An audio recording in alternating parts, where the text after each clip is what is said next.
Pandemic is a board game that was originally published in 2008 and was designed by Matt Leacock. A second edition was released in 2013 which added 2 new characters, and there have been a number of standalone spin-off games released too. This digital version of the game is now available on the Switch. So is it worth saving the world for? I'm Glenn for SwitchUp, thanks to Asmodee for the review copy, and now let's find out. This guy? The basic premise of the game is that you must cure 4 deadly diseases that are sweeping through major cities across the globe. These are identifiable by one of 4 colours: blue, yellow, black and red. Each of these 4 coloured diseases is liable to infect a particular section of the world, and any cities within that section are at risk.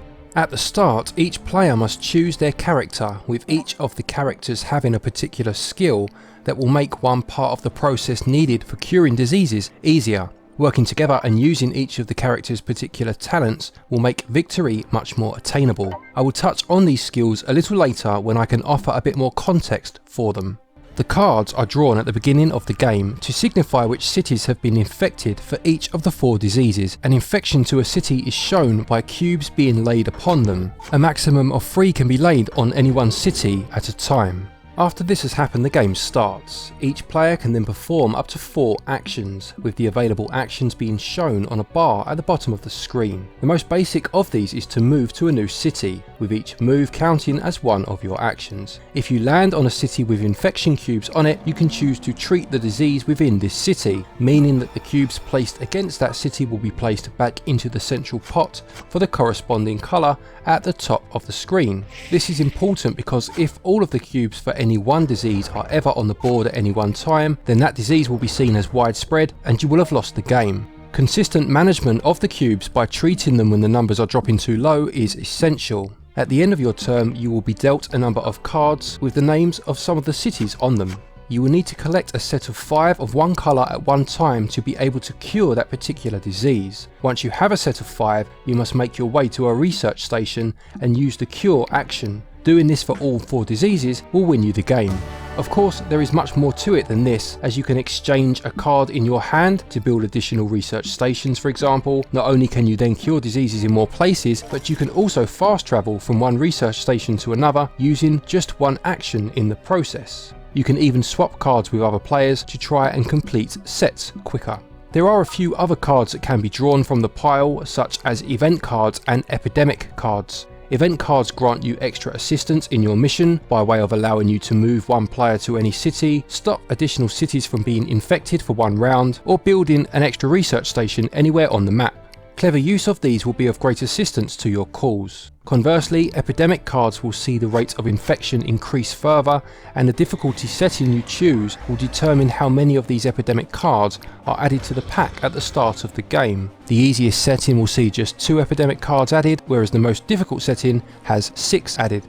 Now that some of the intricacies of the game have been discussed, I'll add a little more about the player skills mentioned earlier. Some of the skills available include a character who needs only 4 of one set of cards rather than the usual 5 to be able to cure a disease, a character that will remove all of the cubes on one city in one action rather than each one cube taking one action of its own, or a character who can move other players to new locations at will. Finding characters whose skills complement each other is a huge part of the game, and as you may have guessed by now, this is a co-op experience and working together is key. You can play the game in single player, but you will need to choose additional characters to control, or you can play in local multiplayer mode with up to 5 players using a mixture of split Joy-Cons, Pro controllers, etc. There is no online mode, however. The game is great fun and gets quite intense at times. Finding ways to win by working together and changing your strategy to react to the latest cards you have been dealt was very enjoyable. Each session, I would say, takes approximately 45 minutes to complete.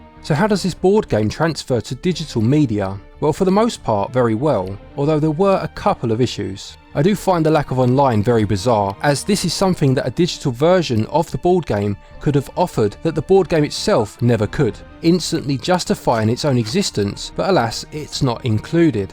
The implementation of the instructions is also not as intuitive as it could have been. Now, my wife and I do collect board games, our most recent acquisition being Jurassic Park, so we are fairly used to having to read through some quite obtuse instructions when playing one for the first time. This was, though, our first experience of playing a virtual board game, and I must admit that at first it was much more difficult trying to read the on-screen instructions without having the board and cards in front of you, helping you to visualise what it is the instructions are asking you to do. In this game, you just have a list of the rules which you read from the screen, clicking OK to move on to the next section. Again, I think the video game media should have been used to its fullest here, with an interactive tutorial that talks you through the first couple of rounds maybe, or at the very least you should be able to pull up the instructions whilst in the middle of a game to reread any parts you're still unsure of. The fact that you cannot do this is a big oversight in my opinion. I will say that after reading the rules once, playing a couple of times with no clue what I was really doing, but then reading the rules again with a bit more context, I did get the hang of it fairly quickly, so it wasn't a major issue. I just feel that if a virtual board game wants to fully justify its price, it needs to do a little more with these aspects. As well as the main game mode, there is what's called a training mode, which I initially thought was going to be the tutorial, but in actuality, it's more akin to a challenge mode. This tasks you with completing certain objectives within a set number of moves, such as finding just one cure or using your abilities, and as such it does sound like a tutorial. I felt you needed to have a grasp of the basic game mechanics to complete these though, which kinda defeated the whole object to an extent. Controls are okay, with the menus being easy to navigate using the D-pad, however it did feel a bit cumbersome trying to choose your route through the cities at times. You must use the left stick for this, and moving to an adjacent city is fine, but trying to navigate more than one action at once, especially when trying to move to a second city that's at a 45-degree angle, did occasionally feel unnecessarily fiddly. The classic gameplay of the board game translates over very well to a video game, and it's a great co-op experience. A lack of online and a missed opportunity to make rule learning a bit more intuitive are the only negatives, and it receives 18 out of 20. Controls feel a bit too fiddly at times, although they're certainly more than passable, and they receive 16 out of 20. Visually, the Pandemic video game sticks very closely to its source material. The character models are the same ones used in the board game, with the board itself also being the same. Animation wise, things are kept very basic, with the main effects being cards and cubes moving towards the screen or being placed on the board. There are no added cutscenes, bar one at the very beginning of the game, but nor do there need to be. The action is kept moving at a good pace by a simple presentation. Audio wise, things are kept to a minimum again, but are used effectively. The music never intrudes on the gameplay, but certainly adds to the tension whenever an epidemic card is drawn from the pack. Seeing the infection spread with the dramatic sound effect that accompanies each new cube being added to the board works very well.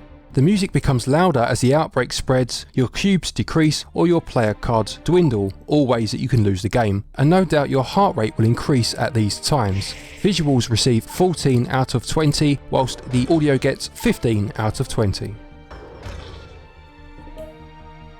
Pandemic costs £17.99, €19.99 or $19.99, and for this price you are getting a very good representation of the popular board game, and if this is all you want, then rest assured you will be very happy with this package. I do feel that a little more could have been done on the video game front to make the rules a little more user friendly, and online really should be added to these digital board games to make them a genuine competitor to their board game siblings in terms of their functionality. Value gets 14 out of 20.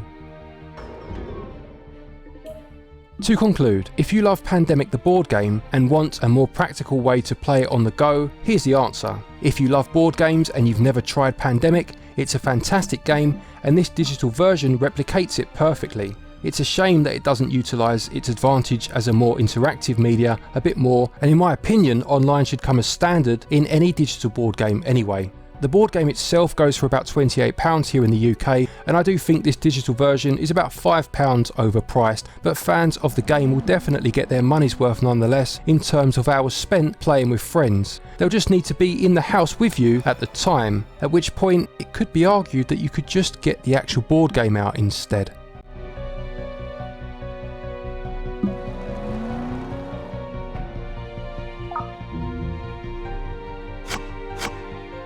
Pandemic receives a SwitchUp score of 77%. Many thanks as always everybody for watching. Please do remember to like this video if you like what you've just seen.